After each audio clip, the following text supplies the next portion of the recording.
সৎ মানুষ কাকে বলা হয়? সৎ হতে গেলে না বাবা, মুহাম্মদ সাল্লাল্লাহু আলাইহি ওয়াসাল্লাম বলছেন, আমি বলবো না, হযরত মুহাম্মদ সাল্লাল্লাহু আলাইহি ওয়াসাল্লাম তিনি বলছেন, তোমরা আমাকে দুটো জিনিসের গ্যারান্টি দাও।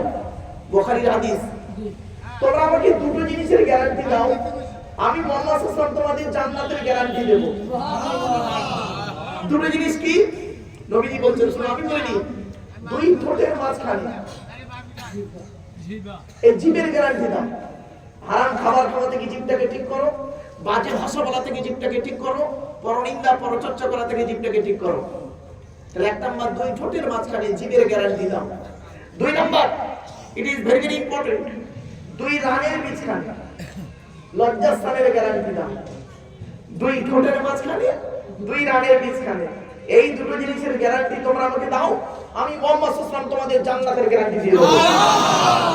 যান বাড়ি চলে যাবে, গিয়ে দেখবেন হয় ভদ্রলোকের নিচে খারাপ, নয় ভদ্রলোকের উপর খারাপ।